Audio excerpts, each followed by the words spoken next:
So we've got Benjamin Zephaniah here.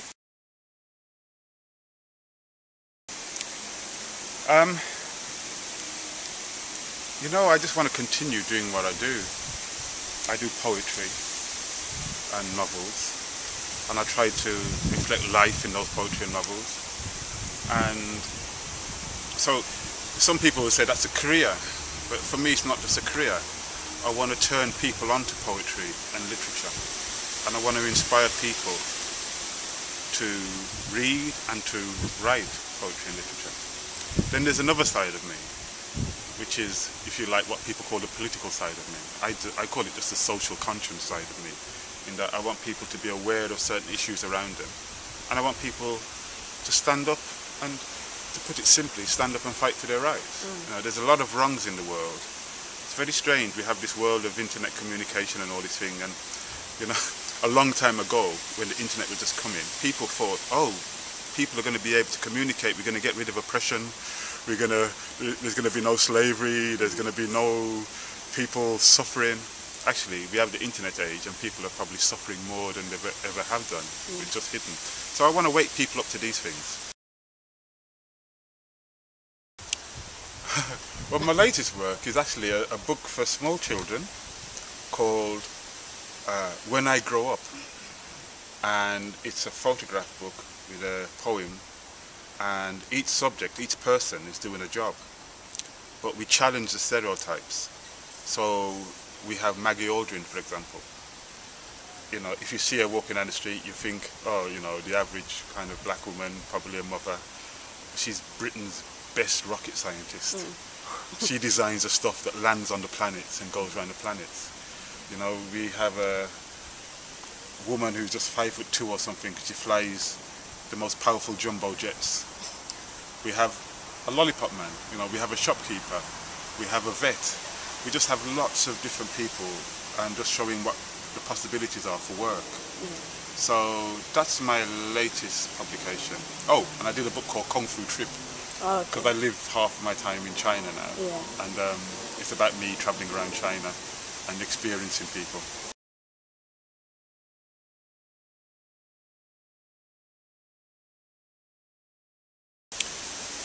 Look,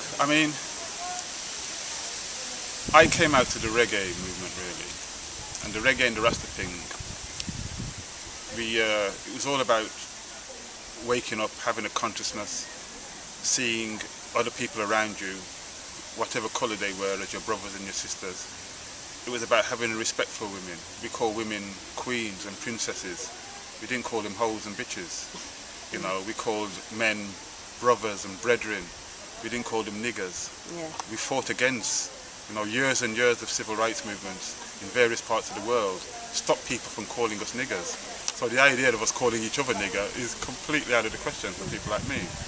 And then this whole idea about I'm better than you, I'm bigger than you, I got more gold than you, I got more bling than you, I got a bigger car than you. I just find it useless. And the people who oppress us look at that and laugh. They go, hey, look, we don't have to oppress them anymore, they're oppressing themselves. We don't have to put them down anymore, they're putting themselves down. So, I'm completely against it. I wouldn't ban rap music or ragga or whatever you want to call it. I wouldn't ban it, because people have ways of expressing themselves. When people call other people hoes and bitches, that's the way they relate to each other. It's not our job to make it against the law, it's our job to go in there and educate them and show them that there's another way of relating to each other. And if you ignore them, then you're ignoring an important part of the general culture. You may disagree with it, but you can't just ban everything you disagree with.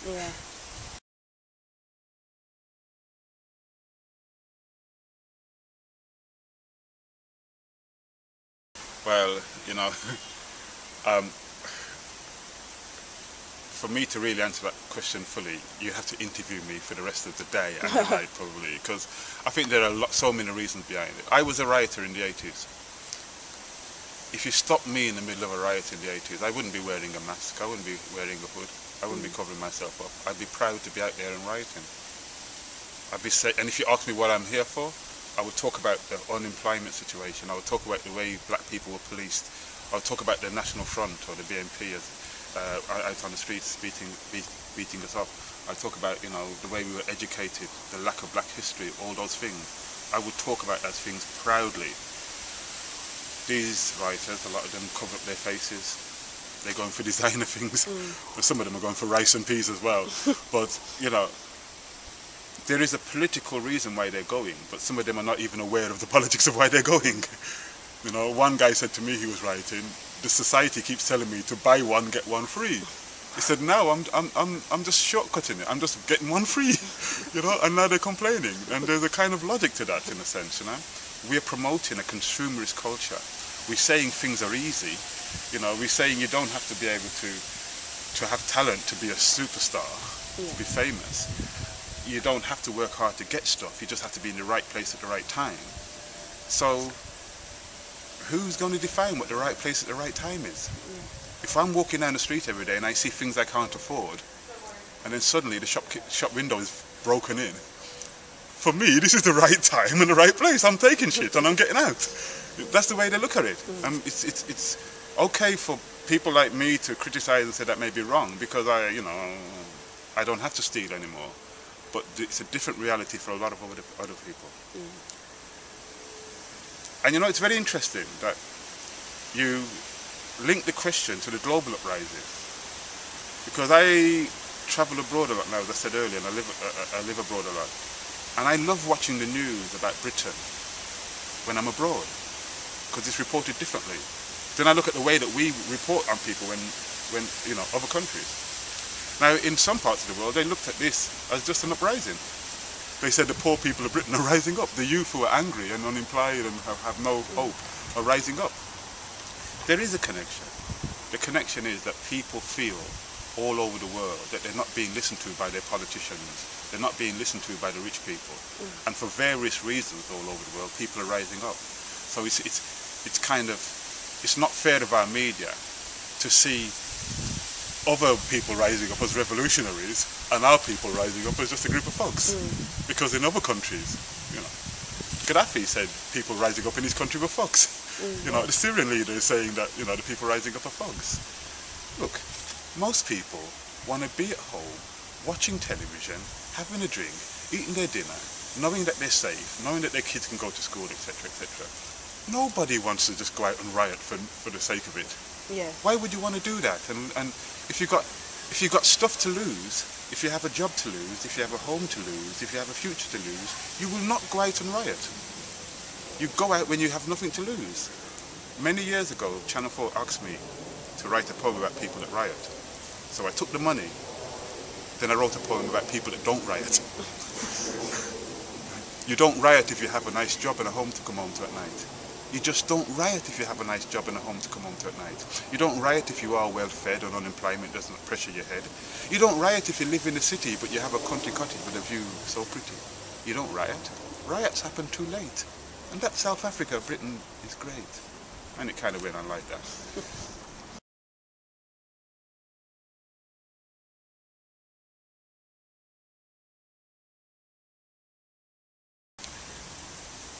Wow.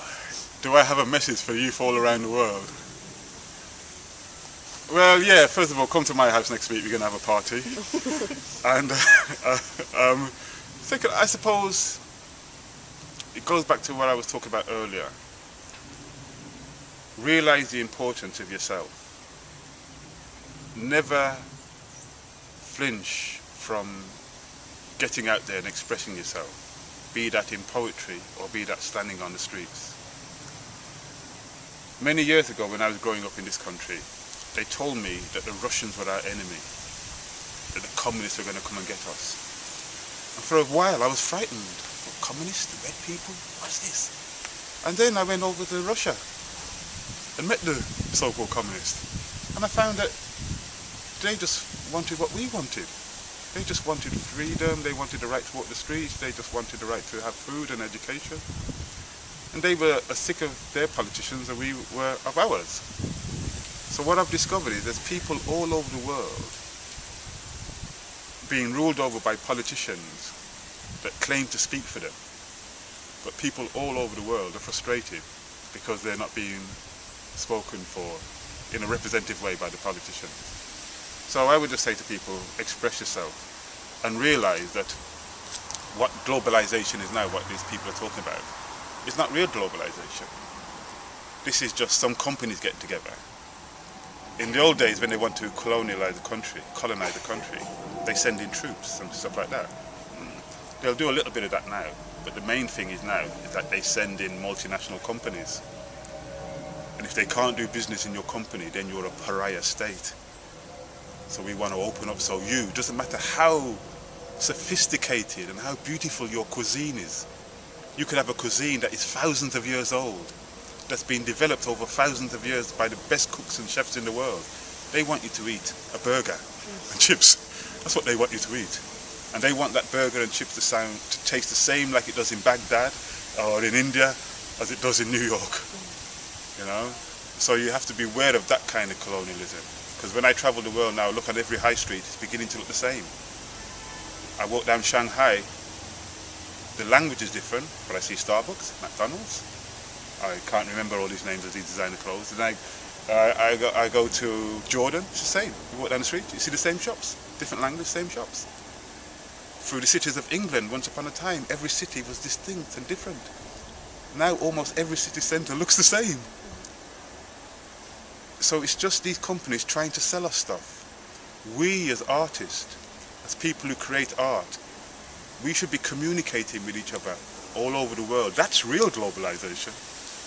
When I go to Colombia and meet artists and tell them about life in Britain and they're telling me about life in Colombia or life in India or life in Pakistan or wherever, that's real globalization, and we've been doing that for thousands of years. So don't be tricked by this new kind of globalization. This is just people making money. We have to make love. Yeah.